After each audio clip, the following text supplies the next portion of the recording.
My name is Dr. Ron Hecker, and you are watching the Weight Loss Surgery channel.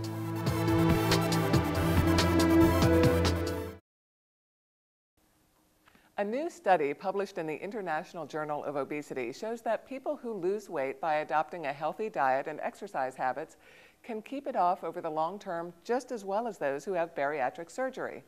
The 2-year study, which was funded by the National Institutes of Health, compared the lifestyles of a group of 315 obese patients, each of whom had lost and kept off an average of 124 pounds, some by behavior modification, some by weight loss surgery, and they kept it off an average of 5.5 years.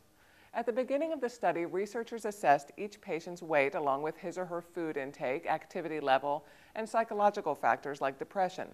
Then they measured each of the markers 1 year later and at the end of the study. Now, interestingly, researchers found no significant differences in the amount of calories that each group took in or the amount of weight they regained over a 2-year period. However, the bariatric surgery patients had eaten more fat and more fast food than the non-surgical patients. They also reported less conscious control over their eating and higher incidence of depression and stress. And only 1/3 of the surgical group reported engaging in the recommended level of physical activity, compared with 60% of the non-surgical group. Doctors concluded that no matter how you lose the weight, good diet, physical activity, and psychological health are important parts of the recovery process. So guys, even if you've dropped the pounds, it's important that you still go to the gym to keep your heart healthy and that you stay plugged in with your doctor and a local support group. Finally, in our last story, fashion isn't usually a word associated with weight loss surgery. But if you've been watching the pounds melt away over several months, it can be hard to figure out what to wear. Sweats and sneakers can only take you so far after all, and the moo-moo is right out.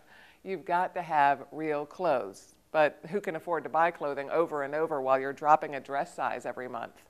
Recently, the Gastric Band Institute in Las Vegas found a way to help the fashion-challenged post-op patient look her best by hosting its first ever clothing exchange, a boutique-style swap meet where recent weight loss surgery patients could shop, socialize, and share their success stories without breaking the bank.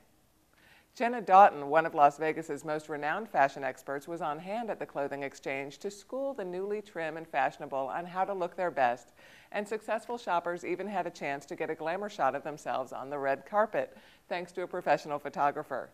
I really admire what the doctors at the Gastric Band Institute are working on, and I've helped a few people and I've watched their transition, and this is such an emotional, exciting process, and this is really kind of something where you're reinventing yourself all over again. And I knew I wanted to be a part of this, and I knew that this is something that I could work with that was just a beautiful partnership.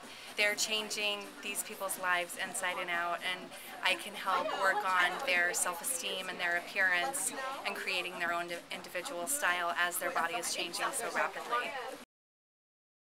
Given the success of the clothing exchange, the Gastric Band Institute is holding open the possibility of future fashion swaps. But if you're nowhere near Las Vegas, you might want to talk to your doctor or members of your support group about hosting an event of your own. Who knows? You might just walk away with a whole wardrobe of designer duds that are just your size. And that wraps it up for today's news. Thank you for joining us, and be sure to let us know what you think of the show. If you're watching us on the Weight Loss Surgery channel, you can post your comments in the box just below the video player. And wherever you are, you can always email us at news@wlschannel.com with your feedback or with ideas for a news story you think we should cover. Thanks for being with us, and we'll see you next week. Bye-bye.